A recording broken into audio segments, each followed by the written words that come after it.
नमस्कार। आज हम बात करेंगे बृहस्पति ग्रह के बारे में। बृहस्पति सूर्य से 5वें नंबर का ग्रह है और ये ग्रह सौर मंडल का सबसे बड़ा ग्रह है। ये एक गैस पिंड है और इसका द्रव्यमान सूर्य के 1000वें भाग के बराबर है। अगर हम सौर मंडल में सभी 7 ग्रहों के द्रव्यमान को मिला दें तो भी इसका द्रव्यमान उन ग्रहों के द्रव्यमान का 2.5 गुना होगा। इस ग्रह के बारे में प्राचीन काल से ही खगोलविदों को जानकारी थी और ये ग्रह अनेकों संस्कृतियों की पौराणिक कथाओं और धार्मिक विश्वासों से जुड़ा हुआ था।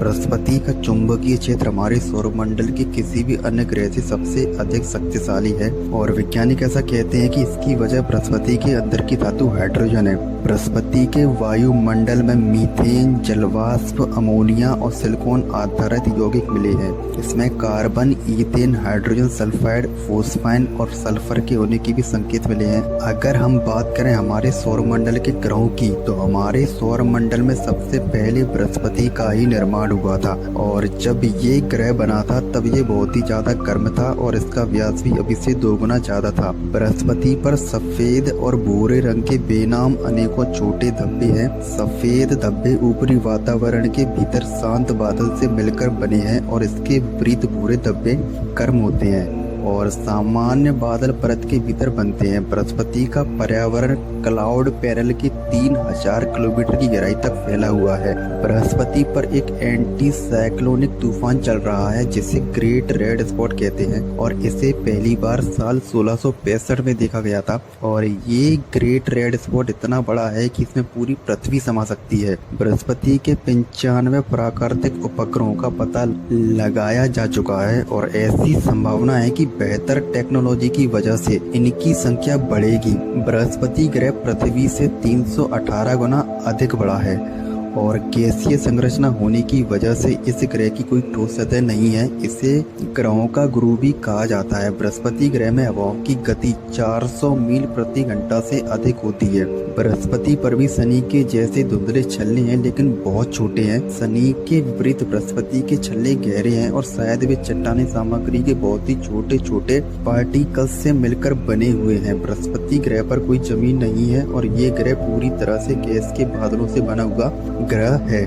बृहस्पति का दिन सभी ग्रहों के मुकाबले सबसे छोटा होता है और इसका एक दिन 9 घंटे 55 मिनट का होता है और जल्दी जल्दी घूमने के चक्कर में ये थोड़ा चपटा नजर आता है। बृहस्पति की खोज सबसे पहले प्राचीन बेबीलोन निवासियों ने लगभग 7वीं ईसा पूर्व में की थी। बृहस्पति ग्रह सौरमंडल का चौथा सबसे अधिक चमकने वाला ग्रह है। बृहस्पति ग्रह का गुरुत्वाकर्षण बहुत ही अधिक है, इसलिए इस पर किसी वस्तु का वजन पृथ्वी की तुलना में 3 गुना अधिक हो जाता है। यदि 50 किलोग्राम वजन वाला कोई व्यक्ति बृहस्पति की सतह पर खड़ा हो जाए तो उसका वजन 150 किलोग्राम हो जाएगा। वैज्ञानिकों का ऐसा मानना है कि बृहस्पति का अध्ययन करने पर पृथ्वी की संरचना और दूसरी चीजों के बारे में जानकारी मिल सकती है।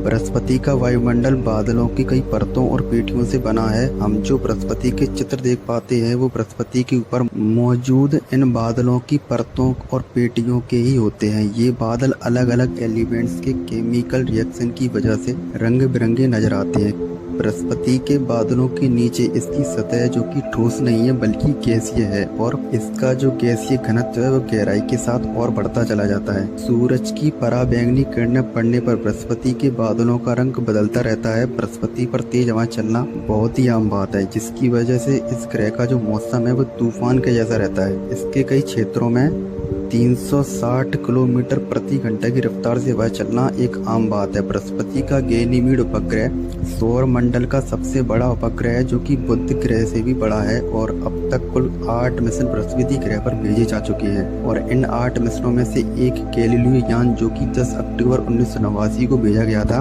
और ये यान 8 वर्षों तक बृहस्पति की कक्षा में रहा। ये यान 8 दिसंबर 1995 को बृहस्पति की कक्षा में दाखिल हुआ और 21 सितंबर 2003 2003 तक काम करता रहा। बृहस्पति को एक फील्ड स्टार भी कहा जाता है क्योंकि अगर ये ग्रह 65% और बड़ा होता तो ये एक तारा होता। अगर हम बात करें अरोरा के बारे में तो किसी ग्रह के दोनों ध्रुवों मतलब दक्षिणी और उत्तरी ध्रुव के आसमान में हरे, लाल और नीले रंग के मिलने से बने प्रकाश को ऑरोरा कहते हैं। पृथ्वी पर ये नॉर्वे या स्वीडन जैसे देशों में ये रंग देखे जा सकते हैं, लेकिन बृहस्पति इस मामले में इसलिए खास है क्योंकि इसके ध्रुवों पर बनने वाली ऑरोरा से एक्सरे किरण निकलती है। नासा के वैज्ञानिकों ने ऐसा पता लगाया है कि आकार में काफी बड़ा होने की वजह से जुपिटर पर बनने वाले ऑरोरा काफी शक्तिशाली होते हैं और फिर जब इस प्लेनेट के मैग्नेटिक फील्ड में जोरदार वाइब्रेशन होता है तो इससे एक्सरे निकलती है। अगर हम बात करें कि बृहस्पति पर जीवन संभव है कि नहीं तो यहाँ पर जीवन असंभव है क्योंकि जुपिटर